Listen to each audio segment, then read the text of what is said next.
Just give it a minute. Alrighty, guys. Sunday night group call. We're back. Today we're talking about fueling, which I'm really, really excited about. I want to start off this with just opening the floor to asking you guys, like, what are some of the biggest question marks that we have around fueling? And this can come from some of the guys that are at the start of their journeys, or if anyone else wants to chime in as well, that's fine. But like, what's something we're just unsure about with fueling right now? I got one. Oh, you go first, big guy. Go, Jordy. Overfueling, not training enough, and diabetes. Overfueling, not training enough. What do you mean? Or just like putting your body into an insulin shock. As like, doing it for is there any long-term benefits, detriments to not doing it, to essentially overdoing it? Overfueling, do you mean? Or yeah, as in like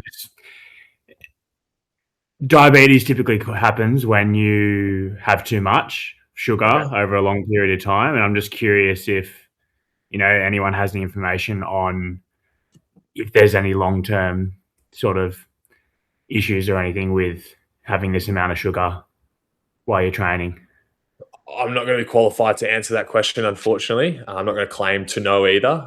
So if someone else wants to chime in there, please feel free. But I would assume, and this is just my intuition talking, not surety here, that if we're consuming lots of sugar, right, and we're spending lots of sugar while we're exercising, then I wouldn't say that the risk is too high here for things like diabetes. But I am not 100% certain on that. So anyone else want to chime in on that one? So I'll do pretty much the same thing where play it with a straight bat and say it's a question for a dietitian. I have asked that question of a dietitian, and pretty much paraphrasing what Alex has said is that we're using the sugar. If you were just consuming the amounts of sugar we're consuming without actually utilizing it, then you're probably putting yourself at risk. But we're actually burning the fuel as we're having it. Yeah. So it's one of those ones. It's you can't say it's not a risk, but it's a minimal factor. Yeah, cool. I did some research. I think it comes down to like maybe all of your sessions at like 120 grams of carbs per hour. So keep it for the hard sessions, but then the easy ones. Yeah, for hard sessions and like when we're practicing race day fueling and stuff like that, we don't always need to be fueling at race day fueling. So only use the necessary fuel that we need. But I wouldn't say it's a massive concern. That's just my opinion, as I said, not expert here. Yeah, on your things. Yeah, thank you. All right, other question marks around fueling. Thank you for that one, Geordie. What else we got? Just keep them firing coming. I've got one I was thinking of when I was out for a run today before the call. Not directly related to fueling before or during a ride, but kind of, we always talk about carbs. Mm-hmm. So say, what if you do a double session during the day, but then you don't have that much protein until like the end of the day? So say you have like less than 40 or 50 grams of protein and it's like 4 or 5 o'clock. Like, is that something we need to consider? Like, obviously over a whole day, you want to have 160 plus or 180 grams of protein or whatever, potentially, but is making sure we have protein throughout the day a key part of fueling, even though we always talk about carbs? Yeah. So great question, man. Carbs is king in terms of like performing, right? But absolutely, we want to eat protein, and we want to eat like an amount of protein throughout the whole day. Okay. So I personally, every single time I finish training, I am tucking into at least 30, usually up to sort of 50 or 60 grams of protein, right? And I try my best to get that through like proper foods, whether it's like tuna or meat and things like that, or protein yogurt. Like I buy the Chobani yogurt. It's super expensive, but it's got heaps more protein in it compared to everything else. So consuming protein, I think, is a daily target. Like if we can get it in after trainings and then little snacks here and there, great. But we want to make sure, and this is what the main call is about today, is carbs and fueling our sessions and our races really, really well. So I hope that answers your question a little bit. Yeah. It's I reckon as a daily thing. yeah. Go, Daniel. I was just going to say, so yes, daily, but it's particularly important after your training sessions, especially when you got that double day. That 30 minutes, 45 minutes post training, as Alex is saying, you're getting that 30, 40, even 50 grams of protein in. That's a really key window to get that in. That kicks off the recovery process, so then you can hit that double one. So you're having carbs, fats, and what's the other one? Protein that we're talking about. Carbs, fats, and protein within that 30 to 45 minutes, so you can back up that session. That's absolutely core. So your question is get that protein in after training, whether it's morning, night, whenever it is. Yeah. And like I just said that I try and do as much as I can with whole foods and stuff. But guys, I want to make this clear. If a protein shake is convenient after a training session, that's good. Like do what's convenient. Don't be like, oh, fuck, I've got to try and get like tuna and rice or something like that. No, it's okay. Have a protein shake and make your life really easy. Okay. That's totally fine. Cool. Other question marks? Sorry, go on, George. If you look on YouTube and stuff, on particularly on like bodybuilders and the like, there's a term they use for the half an hour to an hour window after training where your body basically will utilize the protein best to recover. And I think if you do it enough, you'll notice a tangible difference in your recovery if you are hitting that protein straight away. Like I use I think it's True Protein, I think, because I've got a funny stomach with it. And now that I found one that works for me, I pretty much just use it religiously after every session I do, and it works well. Good. Yep. All right. Hey, Alex, my big one is sugar versus, say, a Metriq fuel. I recently have been using just sugar, and I feel great. And I know I'm not anywhere near the intensity that you guys are running, swimming, cycling at. So maybe an upset stomach for a guy doing 27 Ks an hour. But I'm doing 100 grams of sugar. It costs less than 10 cents. And I just have the sugar. So say 200 grams of sugar in a bottle with, 700 mils of water with a bit of cordial for flavor. And it's fucking sick. But it's cheap. And then I look at the ingredients and I'm like, okay, there's fructose, there's sucrose, there's maltodextrin, all that bullshit, but sugar's got all of it. All right, we're gonna get into this really deeply today, Nels. I'm really glad you asked, mate. Sugar. Who else wants to chime in here? Why is sugar not the best option when fueling for Ironman training? And I'll leave Daniel out of this for just a moment. Anyone else want to chime in here? Why would sugar not be the best option? This is going to be anecdotal. Oh. Go on, Maxi. I was going to say, when I use Metriq fuel, I never have any gut issues. When I use sugar, I feel like I need to throw up or I get a stitch. But that's after higher intensity. Is it the ratio of fructose and glucose or whatever? Yep. So the ratio of sugar is actually 1-to-1 glucose to fructose, which is exactly the same as the pro version of Metriq fuel. However, and this is a really big however, guys, the pro version of Metriq fuel is not sucrose. So sucrose is where you get that 1-to-1 glucose to fructose.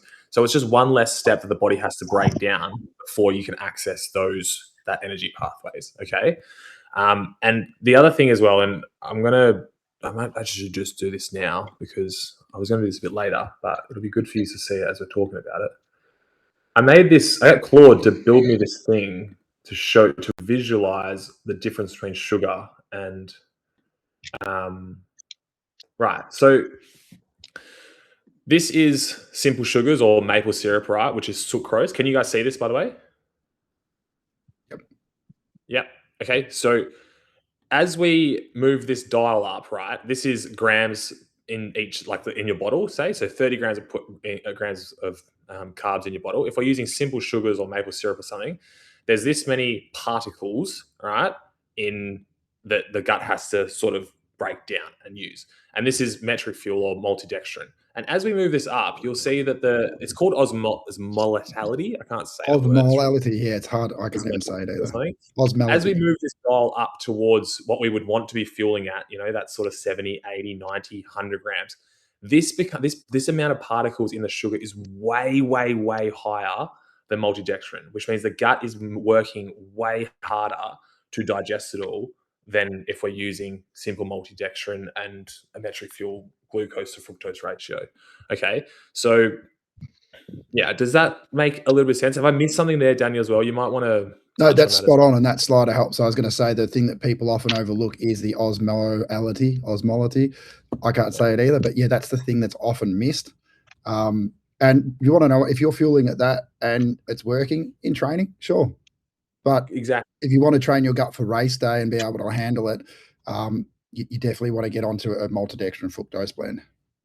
And guys, like you'll notice here, just quickly, sorry, Louis, to cut you off there. You'll notice here that when we're fueling at sort of like 40, 50, or even 60, you can still get by with sugar. Like you won't notice it drastically. It's when we really start to have, and Nelson just said that he's doing 100 grams of sugar in the bottle, or whatever. That is when it starts to get like sickly and it will taste super, super sweet. Whereas if you're using Metriq fuel, you will not have this. Same with like Geordie's using maple syrup, I believe. If he was to have 100 grams worth of maple syrup, right, it's going to feel way more sickly than if they're using this. Okay, and that's because of this osmolality. Louis, sorry to cut you off there, mate. Do you want to chime in? I'll stop sharing this. That's all right. I was going to say, is that the same with sodium intake and then bottle concentration? Like, for instance, a 500 ml bottle compared to a 700 ml or a 1 litre bottle with the same amount of carbs in it?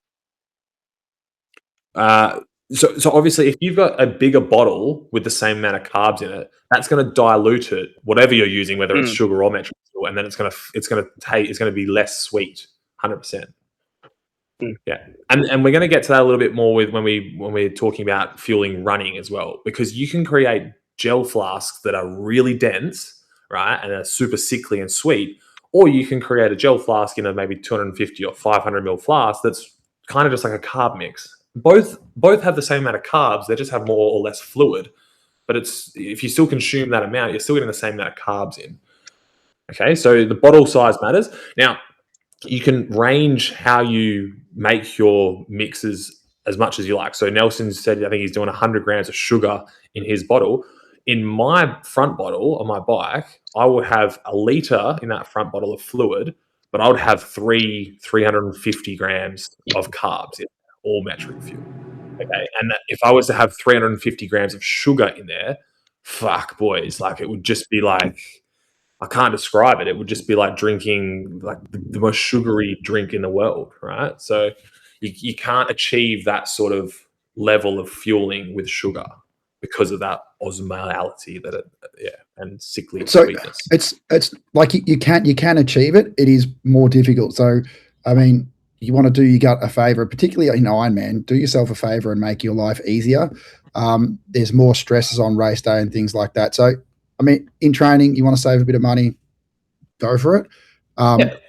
But, for race, it's an important race. Definitely get onto a maltodextrin fructose blend. This isn't even like if I'm coaching you boys, like, which I am, it's just a have to do. Like, I really believe that this is going to seriously help you. If you're having sugar, this is the way to do it. Okay. So you don't have to use it all the time, like Daniel said, but definitely for the lead up to your race, for the 8 weeks leading up to it, you want to be using this sort of stuff. And it doesn't have to be Metriq fuel, although I would love it to be, because Daniel's been super supportive of this whole brand and us doing this, and it's the best stuff that I've found. So, and most affordable as well.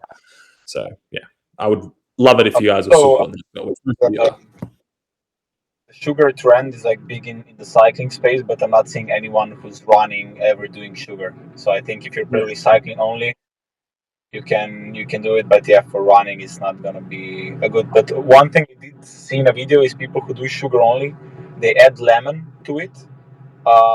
Apparently it helps with something. Might break down the sugar a bit more red if you add lemon in it, and it might like neutralize the taste a bit. So for you guys who are doing sugar, that probably would be a move as well, to add some lemon juice inside the mix. Yeah. Happy you can make things taste. You can add electrolytes and flavors and things like that as well. But I've spoken about this with a few of the boys that have their races coming up right now. We need to make sure that we understand the fuel strategy from the get-go. And you have to be certain about what you're doing when you get to race day. And that starts by these conversations that we're having now and learning about, how to do it in training and then how to do it in racing later. All right, I'll give you one more chance for anyone that wants to just bring up their own sort of question marks around fueling in general, and then we're going to lead into sort of what we've got planned for today. So is there any other, the great question, Nelson, any others? Yeah. I was just... Here you go.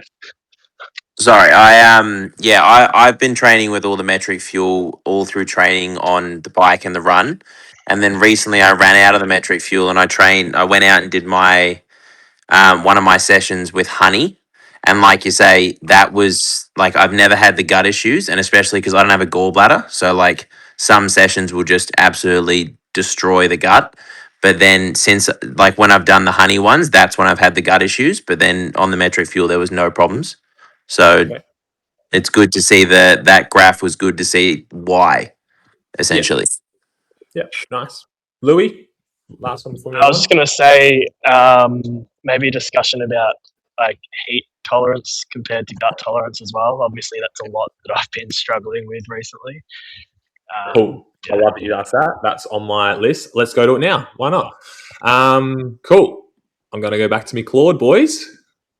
Can I throw in just one more question? Like, what was that? What's the optimal amount of like carbs and water as well to like avoid, you know, I had the carbs and let then me do the gut. heat first. Let me do heat first, and then I'll come back to that one. You can ask it again in a minute. All right. So heat, boys. Right, and this is something that we really got to understand. If, like, especially for me doing Kona or anyone doing a hot race, here's your trigger again. This is when where the marker is right now is when it's cool. Okay, and when it's cool, you can see that the gut is able to absorb 100 grams per hour. Now it's just rough numbers, right? This isn't exact on anyone, but just humor me for a moment. And so the gut can absorb 100 grams of carbs per hour, and the muscles now want, and at this point, 90 grams per hour, because the muscles they're not stressing too much under heat, right? They're only needing 90 grams per hour. As the conditions get hotter, right, as we move this dial, two things are happening, boys. One, the skin needs cooling, okay, which means that less blood is going to the gut to allow us to digest the carbs, right?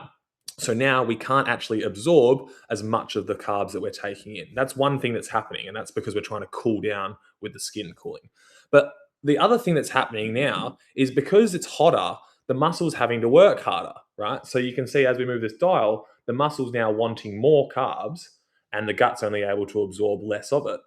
So that's why in the heat, we really start to struggle with fueling. And that's why it's super important to train our gut, boys, especially like for me leading into Kona, I am doing 130, 140 grams of carbs per hour on my bike at the moment.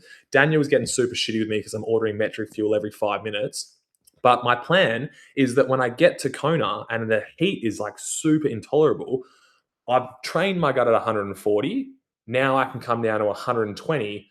And my muscles, when it's super hot, if I move this all the way up, if I can still somehow let my gut absorb at 120 because I've trained it, my muscles need 120 grams of carbs per hour, and I can, let it work like that. Now, that's my theory. I'm not an absolute expert on this, but after chatting with Claude and making it all work, that's what I sort of come up with. So what are our thoughts on that? Anyone got any theories, ideas? Are you doing any heat training itself, like sauna suits and the like? We'll get to that in a moment. I'm doing sauna stuff after training, but we can talk about that later. Let's keep this one on fueling for now. But good question, George. I was going to jump in and say the same thing. I overfuel in training to gut train myself above the level I intend to fuel at. So then I know come race day, I've got a variance and room for error. So there was a period where I was fueling at 150, 160 grams an hour while on the bike in my 70.3 race ready session. So at the intensity and handling that and then getting off and being able to run. And that was a trigger for me to go, okay, good. I'm well gut trained. Race day, I can handle 120. That's whether there's heat, differing conditions, and I'll be able to handle it. So I always recommend overfueling in training and then dropping it back for race day to a conservative level. Now, boys, for most of us here, fueling at 140, 150 grams of carbs per hour is probably going to feel like, what the fuck? Are you serious, right? You don't have to get there tomorrow. We don't want you just to go and say, oh, Alex said I need to fuel at this. I'm just going to go out there and have as much as I can. But you've got to have this in the back of your mind that especially if you're doing Ironman, you're going to be out there for a long time. So in the lead up to Ironman, for that months leading up to it, you need to be thinking, I need to get to this number roughly. I'm going to work my way up to it. It should be a conscious thing. It's not like I'll make it up and work it out as I go. I should have enough and then we get there. It's a conscious thought that you guys are doing constantly in the lead up to your race. All right. And if you're in the heat, you should be thinking about it even more, for sure. And you'll be able to overfuel I was doing it.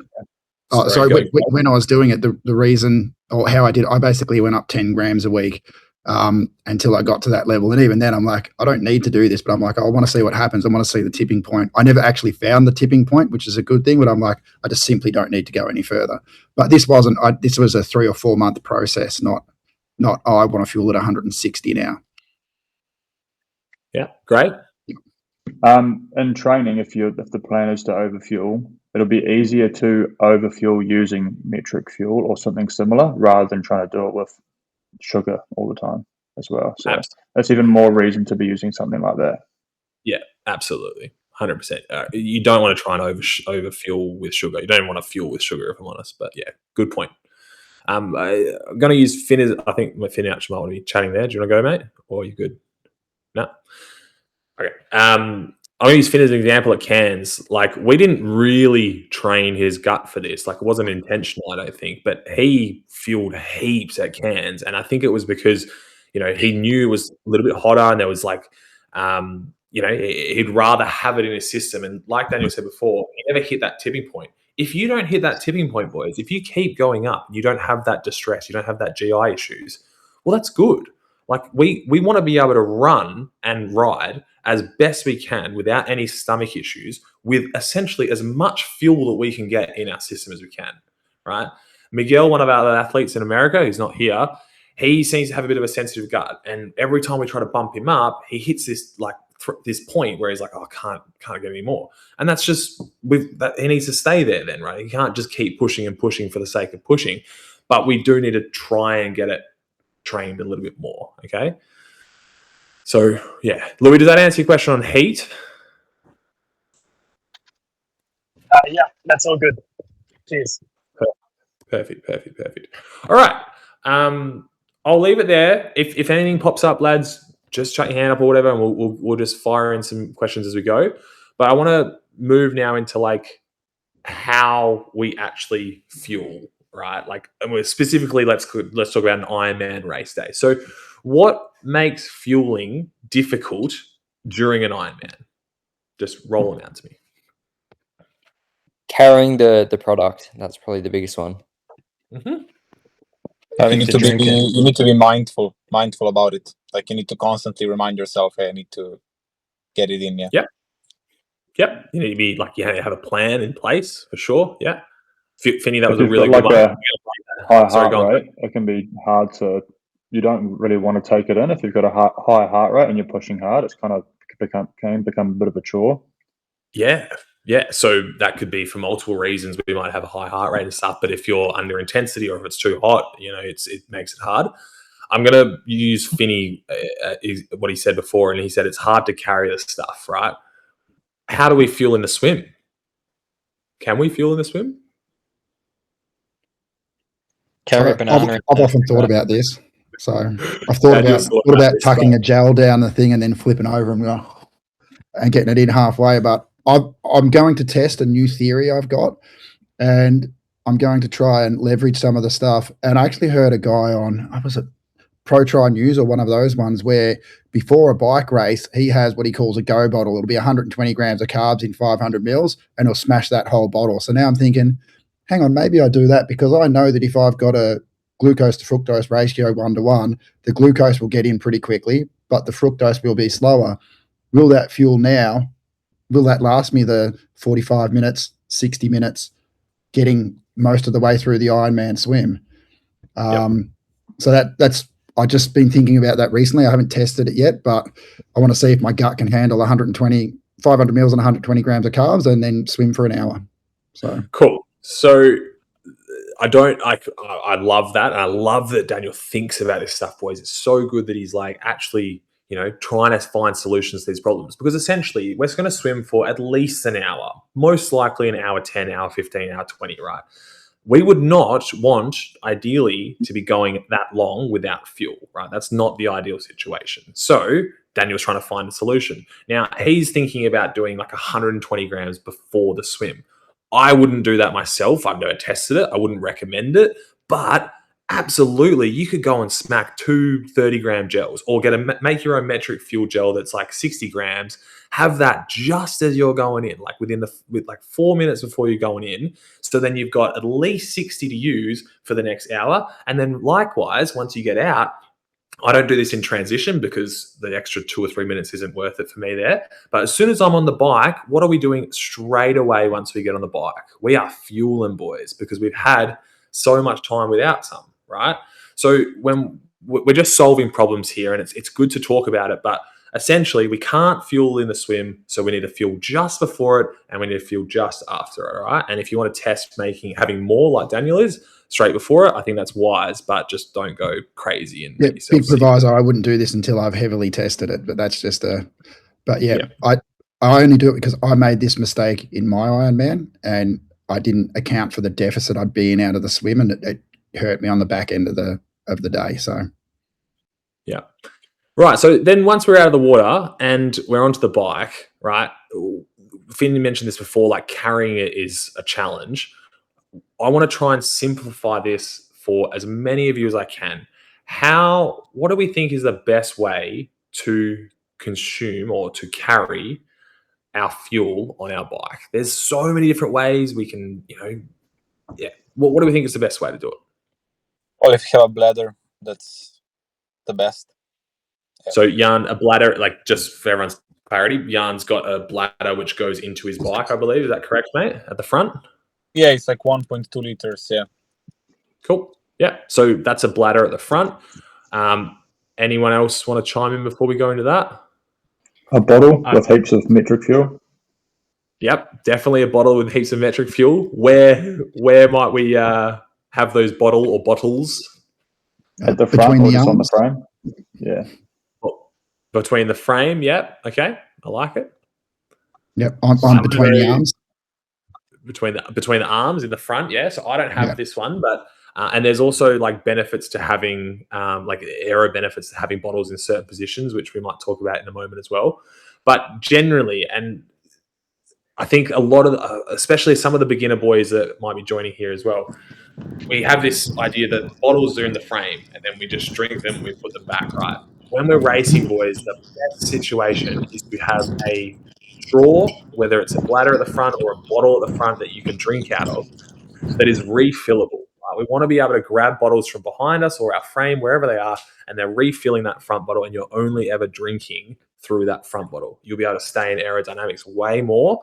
It'll be more comfortable, and you're less risk of dropping your nutrition because you're not going back and forth between stuff, trying to drink lots of times, okay? So I actually, just so that we can all visualize it for some of the beginner guys, I'm sure a lot of you guys already know this as well, but I got some photos from the internet. So this is what we're sort of talking about. It doesn't have to be exactly this, but some form of hydration at the front that you can refill with your other bottles. And here's the straw, okay? And then the other options to where your other bottles might be are here at the back. So I think Finn has this exact setup. 2 bottles right behind his seat, which I believe is also aerodynamic. And then the other options, if you don't have that, is in the frame here, like we all know. And then this is the one that Daniel was talking about before, where it's in between your arms. I believe that's the one you're talking about, Daniel, is it? Yep. Yeah. So if I'm being completely honest, my pick is 2 behind the seat, like Finn has, like this, and then 1 big one at the front that has the majority of my carbs in it, like this, that I'm refilling with the other ones. And then all of that is carbs and sodium. And then I'm grabbing water. I might have a little bit of plain water just straight out of the swim. but then the water is coming from aid stations. I'm just picking up water from the aid stations. Questions around that, boys? Because this is an easy one to get right that will save you heaps of time and pain and effort. Any questions on that? I definitely use elastic bands because I lost both my behind the seat bidons during the Friday session.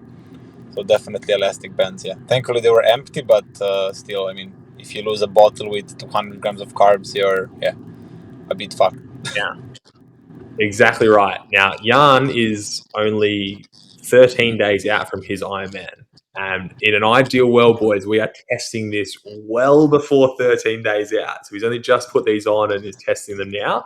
And it's cutting it close because if he can't find the right setup or the strings that he puts on next time don't work, then all of a sudden we got question marks around his race. Okay. So if your race is a while away, don't be like, oh, I can put this off and worry about it later. Get your race day setup dialed in. Understand where your bottles are going to be, where the carbs are going to be, where the sodium is going to be. Start thinking about it now so that once you test it all, you go, yeah, I know my setup works. And when I get to race day, it'll be fine. Okay. And if you have questions, boys, that's what I'm fucking here for. Right? I am here to help you. So once you're building your setups and you're like, oh, yeah, that'll work or that won't work, just ask me and I'll send me a photo and we'll go, oh, yeah, I would change this or I'd change that. And we'll go from there. Okay. And also I'll do a bit of a recording of my setup and actually show people what I run, like even the strings off the back. So Jan, I've actually custom 3D printed some little pull handles that you put bungee cord through. I'll show it after this, and that solves that problem. So I've got it on the dual bottle mount and also the between the arms. So nice.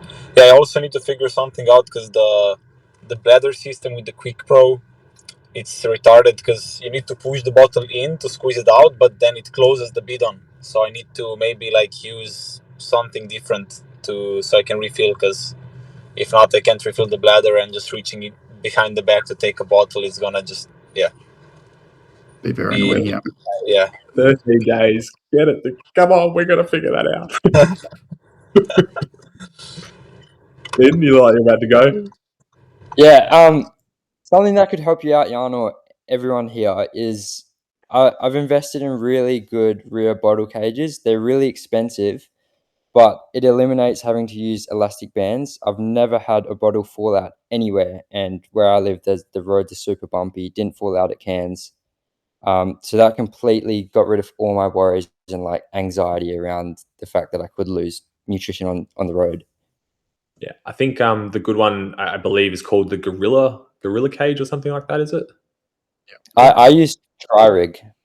I use Tri-Rig too, and Finn, mine have actually come out of the Tri-Rig as well. I never used to, and then before Cairns, I kept every time I was losing bottles, I'm just like, so I put elastic bands on them as well. Yeah, that doesn't normally happen, but I was losing bottles. So, but really I only really need it for my key nutrition bottle. I have a backup nutrition bottle. That's the one that I can't afford to lose.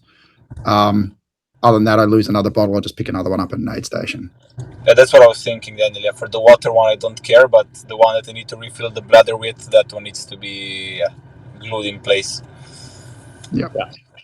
And sometimes, guys, if absolute speed isn't the only thing that matters, put it in the frame and just be sure that it's not going anywhere. Like that's okay as well. If like I had that at Cairns, I just knew that I had my main one at the front and my second one with most of my other carbs in it was in the frame, and I was like, I'm happy with this. Even if I'm losing a little bit on aero, like I don't care. I just know that it's safe. I would rather that than have it at the back, be unsure, and then it falls out, and then we're fucked. Okay.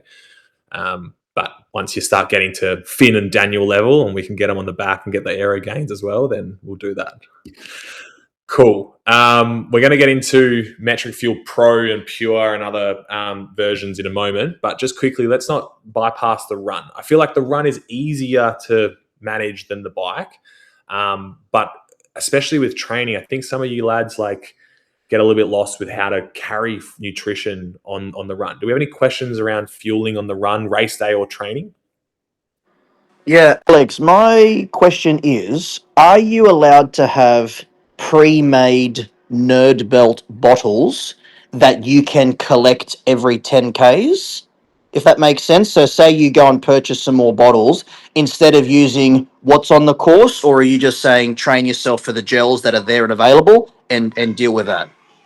Nah. So yeah, you have the option to have a personal needs bag, and at Busso, I'm pretty sure you can access that every lap, so every 10Ks. So you could put as many bottles in there as you like, mate, and then as you run past, they'll go personal needs, and you just shout out your number. They'll find the number, they'll give you your bag, you grab your bottles out, you put your bag back, and you keep running. So yes, for you, mate, we will absolutely be doing as many of those bottles that you want to do.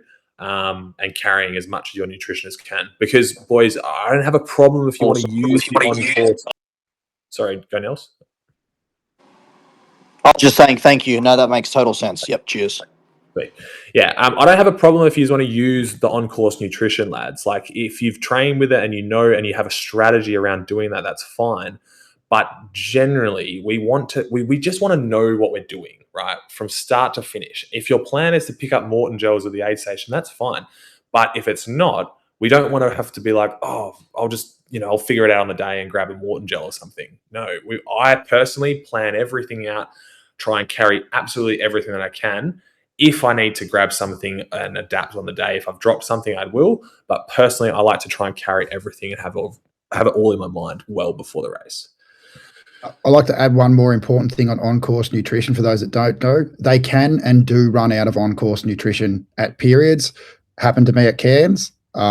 So beware, they might run out of the specific gel you want. So if there's something you rely on, even if it's available on course, you put a spare in the special needs, even if it should be available on course. That way there's a lever you can pull. If you don't need it, you don't have to use it, but it's there. Yeah, 100% agree. What about training, lads? Like, let's assume the hardest one's going to be the long run, right? How are we planning to fuel our long runs at the moment? What works? What doesn't work? What am I struggling with? Yeah. Anyone? The biggest thing for me, I've never fueled slightly, so any sort of tips would be great. What was that? I've not once fueled on a run, so any tips would be great. Yeah. Okay. For me, I sent the shorts I got from ACG, and it's so good because I can literally store a 500 ml soft flask in there without it bouncing around. Space for 10 gels, phone in the back, keys on the side. And since I can take the soft flask with me, plus I can just refill it when I run, it's been a game changer for the long runs. Yeah. Yep.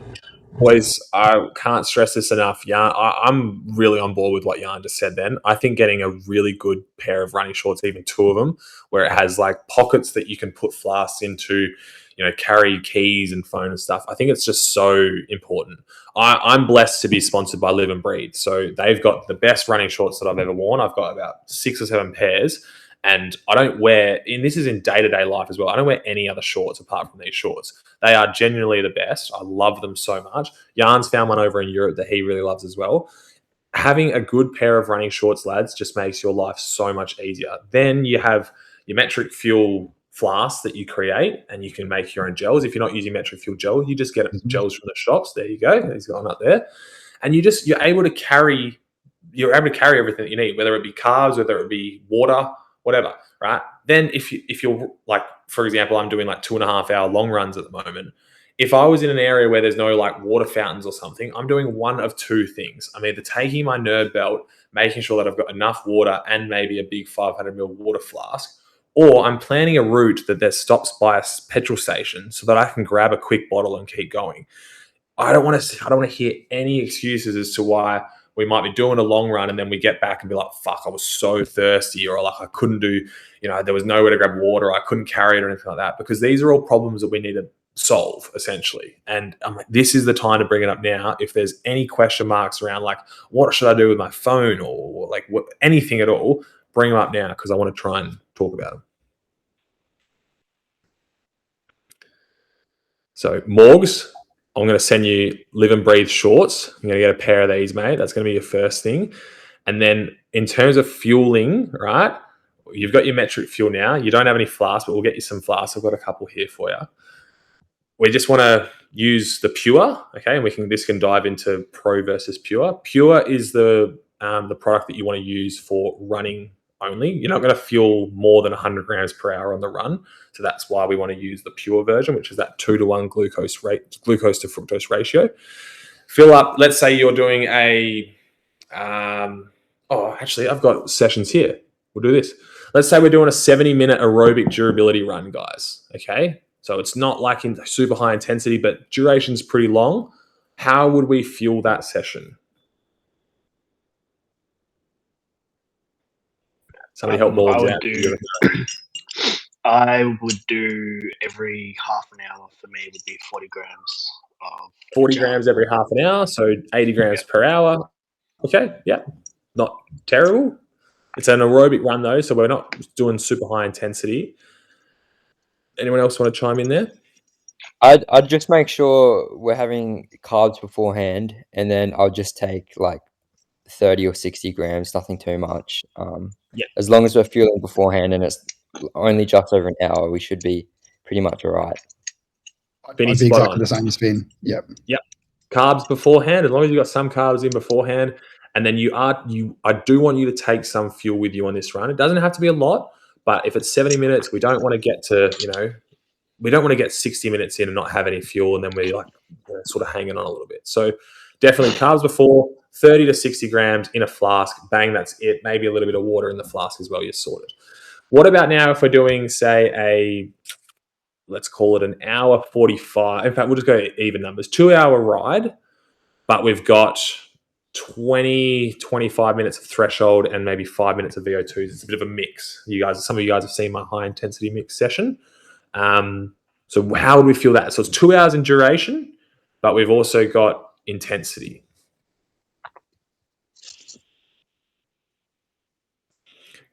Okay, as a general rule, like we said with the run as well, you always want to fuel before. So we're going to just drop that one and say that before any session that we do, you're always having carbs beforehand. So we don't have to keep back on that, right?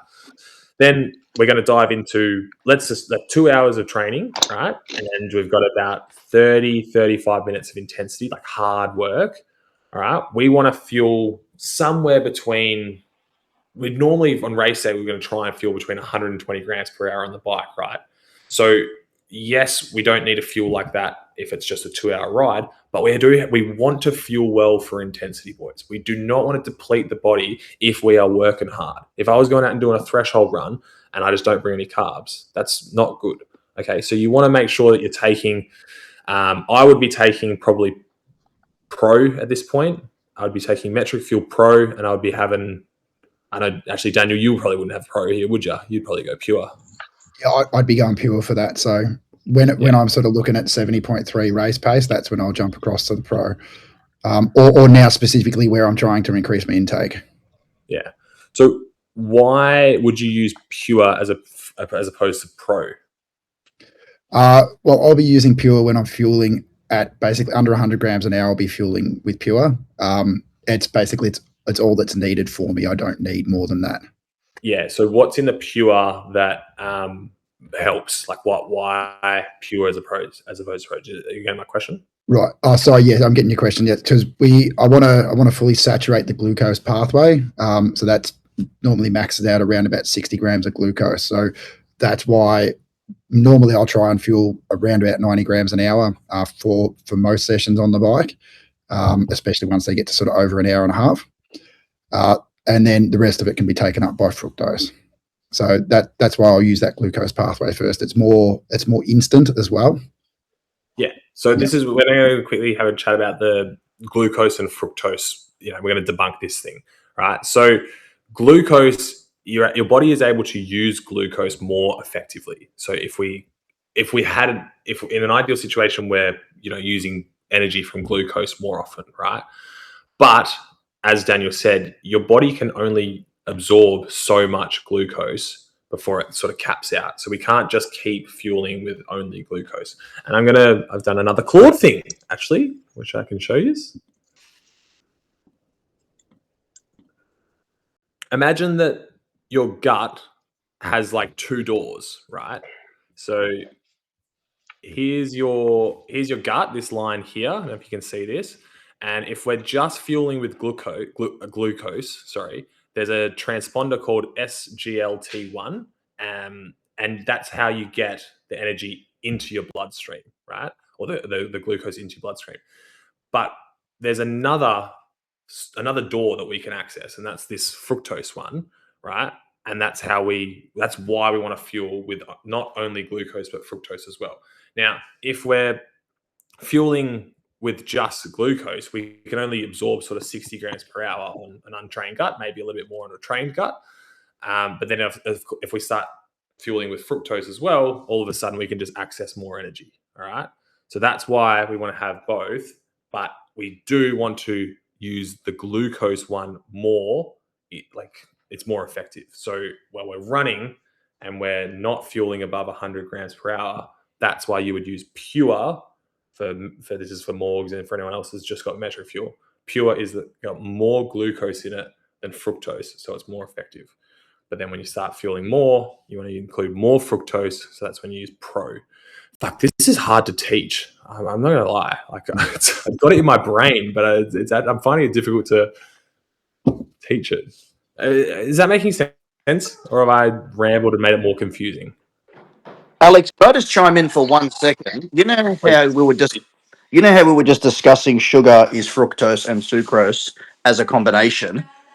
Mm-hmm. When you just explained that, does that not say, okay, I'm not at the level that a lot of the people are with a trained stomach, but weren't we just saying that fructose and sucrose as a combination is a good thing?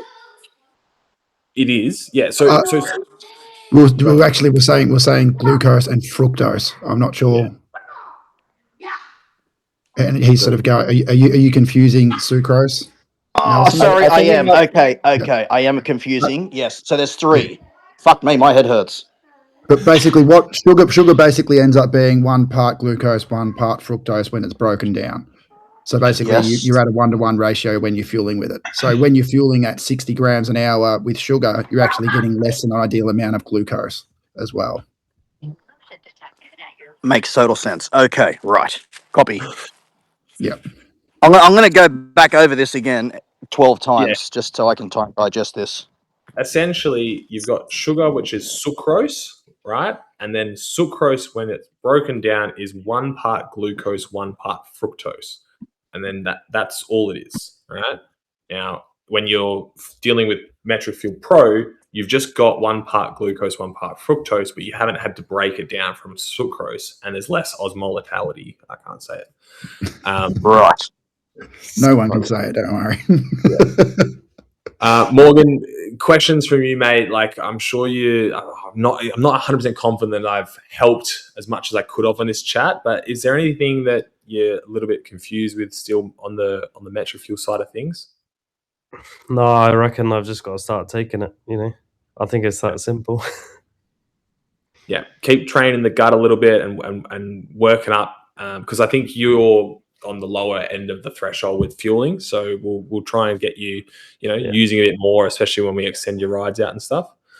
But yeah, good stuff. Any questions, Emiliano? I know that you've just got your Metriq Fuel recently. I'm not sure if you're there, but you might hear me.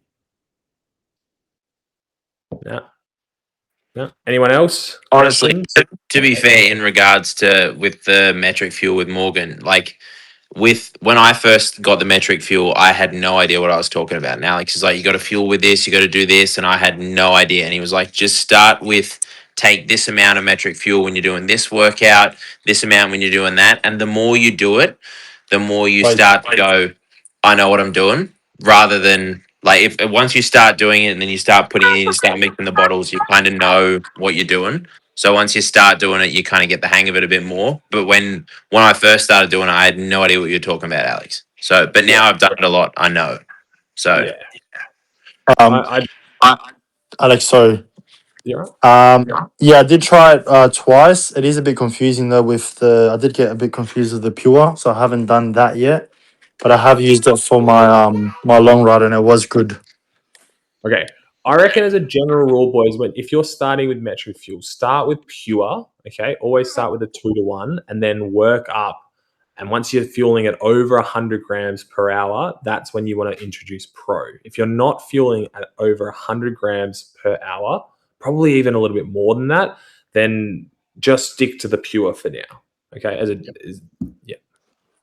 If you were able to just do that, because you did say times it by how long the ride is. If you're able to just put that in the chat, that would be helpful. What do you mean? Sorry. Because last time I had a 3-hour ride, and you said to times the Yeah, scoops, the amount of scoops. So we won't work off scoops, Emiliano. We'll work off grams per hour. So imagine that we're wanting to. If our goal for you, Emiliano, is to work your gut up to 120 grams per hour on the bike, right? That's our goal, to get to you to 120 grams of carbs per hour. If you have a 3-hour ride, you want to work up to 360 grams for the whole ride. Now, how you distribute that into your bottles is up to you. It doesn't have to be a certain amount of scoops into one bottle. It can just be whatever, right? You can make it up and put it all in one bottle. You can put it into 2 or 3. It's irrelevant. But what you have to understand is that if our goal is to get to 120 grams of carbs per hour, however long your ride is, if it's 4 hours, if it's 5 hours, if it's 2 hours, you can then work backwards by that. Okay? If, let's say, I'm currently able to fuel at 90 grams of carbs per hour. I've never tested anything more than that. Then I have a 3.5-hour ride. Well, you times 90 grams by 3.5, and that will give you a total amount that you then put into your bottle and you consume over the course of your ride. Yeah, I get you. Cool. And that's like a general rule. If we've got intensity in there, then you might want to just up it a lot slightly, because you'd rather have more fuel than not when you're having intensity. Hope that makes sense. Louis, your things off. Anything from you, mate?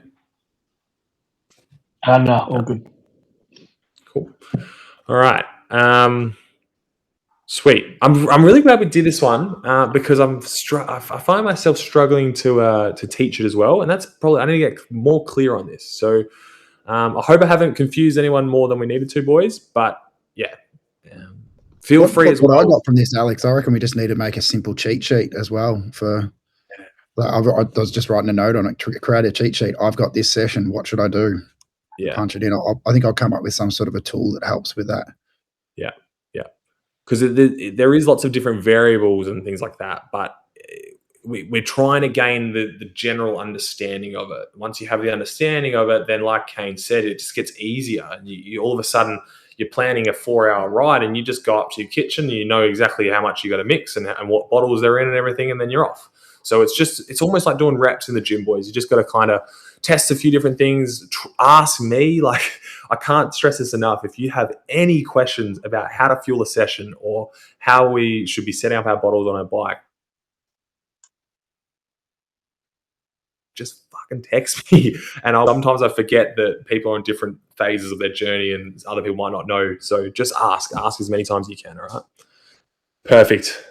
I'm conscious of time, so I'll stop the recording there. And if anyone wants to stay on, we can. Thank you very much for your time, guys. Hope you got something from this, and we'll see you next week.